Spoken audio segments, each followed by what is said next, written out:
Party अपने संगठन को मजबूत करने के लिए हरियाणा में बड़ा कदम उठाने जा रही है।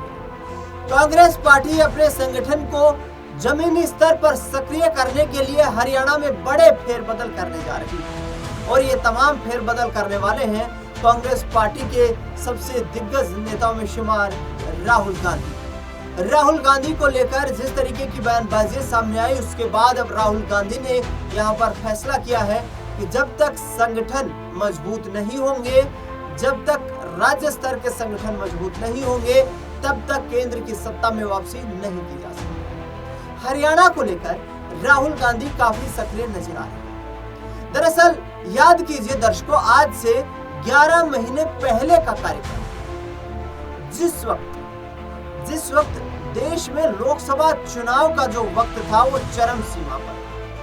लोकसभा चुनाव के वक्त पर कांग्रेस पार्टी को ये उम्मीद थी कि हरियाणा में बड़ा तख्तापलट होगा। हुआ भी कुछ ऐसा ही। 9 सीटों पर कांग्रेस ने चुनाव लड़ा क्योंकि इंडिया गठबंधन था। कुरुक्षेत्र की लोकसभा सीट आम आदमी पार्टी को दी गई, वहां हार का सामना करना पड़ा, लेकिन 5 सीटों पर जीत दर्ज कर ली कांग्रेस पार्टी।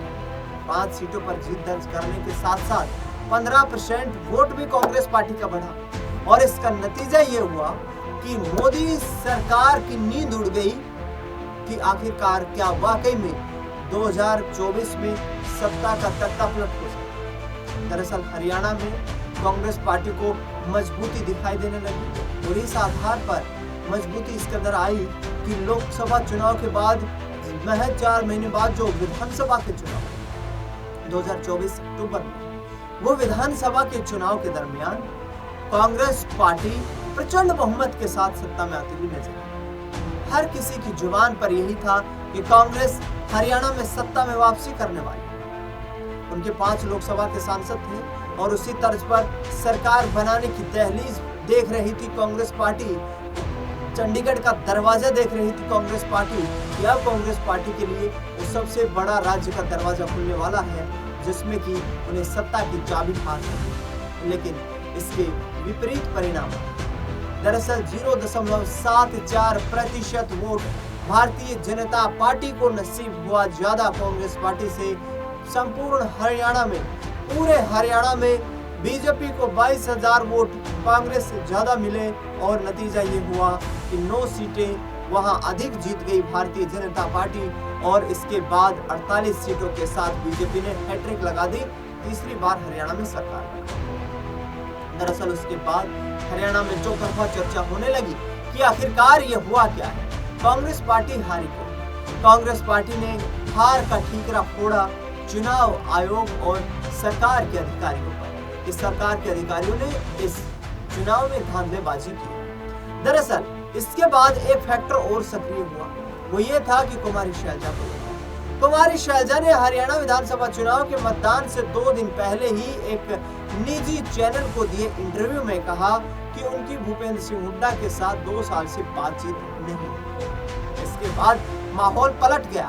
माहौल कुछ इस तरीके से पलटा कि राजनीति में हरियाणा जो कि प्रमुख भूमिका रखता है, वहां पर एक बार फिर से राज्य के लोगों ने बीजेपी पर विश्वास जताया और इसका सबसे टर्निंग पॉइंट ये माना गया कि कुमारी शैलजा हरियाणा विधानसभा चुनाव के दौरान निष्क्रिय रही है। कुमारी शैलजा हरियाणा विधानसभा चुनाव के दौरान कांग्रेस पार्टी को उतनी मजबूती नहीं दे पाई जितनी की पार्टी को उम्मीद थी। इसके पीछे कुमारी शैलजा गुट के जो विधायक थे और उनके गुट के जो टिकट पाने वाले वहां पर प्रत्याशी नजर आ रहे थे, उन्होंने आरोप लगाया कि कांग्रेस में हुड्डा गुट की जो है सक्रियता लगातार बढ़ती जा रही है।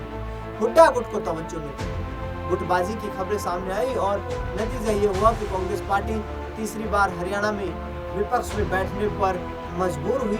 लेकिन अब कुमारी शैलजा ने मुलाकात की है राहुल गांधी के साथ। राहुल गांधी ने सीधे तौर पर ऐलान करते हुए कहा है कि आगामी वक्त में हम हरियाणा में संगठन को मजबूत करके देश में एक नई शुरुआत करने जा रहे हैं।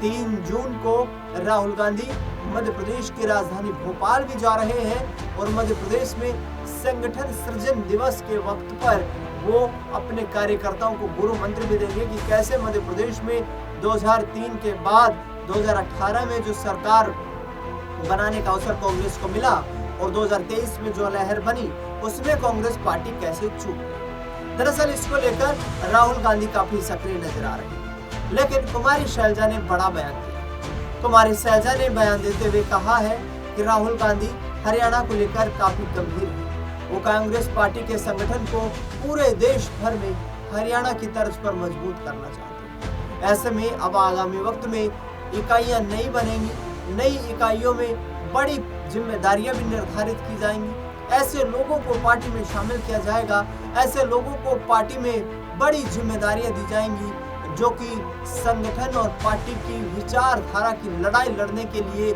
हर दम हर मोर्चे पर तैयार नजर आए। दरअसल बता दें आपको कि राहुल गांधी ने इससे पहले भी एक बार गुजरात में कार्यकर्ताओं को, जो कि 8 मार्च को महिला दिवस के अवसर पर संबोधित करते हुए कहा था कि हम ऐसे लोगों को कांग्रेस पार्टी में रखना चाहते हैं, कांग्रेस पार्टी में उनको जिम्मेदारियां देना चाहते हैं जो दिमाग नहीं बल्कि दिल से कांग्रेसी हो और कांग्रेस के लिए अंतिम वक्त तक लड़ाई लड़े। बता दें आपको कि राहुल गांधी ने इसके साथ साथ कुछ नेताओं का नाम लिए बिना ही इशारा किया कि कुछ राजनेता ऐसे हैं विभिन्न प्रदेशों के संगठनों में जो बीजेपी के साथ मिले हुए हैं, और इस आधार पर उन्होंने निशाना उन दिग्गज नेताओं पर भी साधा कि जो सीनियर नेता होने का दावा तो करते हैं लेकिन अपना बूथ नहीं जिता पाते हैं।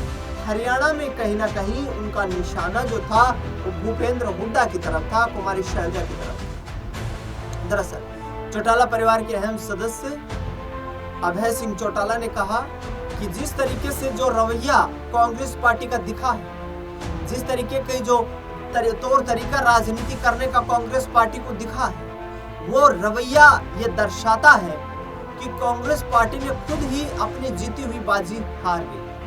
कांग्रेस पार्टी आगे आने वाले वक्त में मजबूती के साथ आगे नहीं बढ़ सकती। अभय सिंह चौटाला ने आरोप लगाते हुए भूपेंद्र सिंह हुड्डा को कहा है कि भूपेंद्र हुड्डा ने जेल जाने के डर से बीजेपी के साथ सत्ता का सौदा कर लिया है और बीजेपी के सुझाए हुए कैंडिडेट्स को चुनावी मैदान में टिकट मिली, जिसका नतीजा ये हुआ कि कांग्रेस को हार का सामना करना पड़ा। और यहाँ पर अभय सिंह चौटाला ने उदाहरण दिया अंबाला कैंट विधानसभा सीट का, जहां पर एक इंडिपेंडेंट कैंडिडेट चित्रा सरवरा जो कि कांग्रेस की कैंडिडेट थी, उनको टिकट नहीं मिली, उन्होंने इंडिपेंडेंट चुनाव लड़ा, अनिल विज को चुनाव में फंसाया, महज 7000 वोटों से अनिल विज जीत दर्ज करने में कामयाब हुए।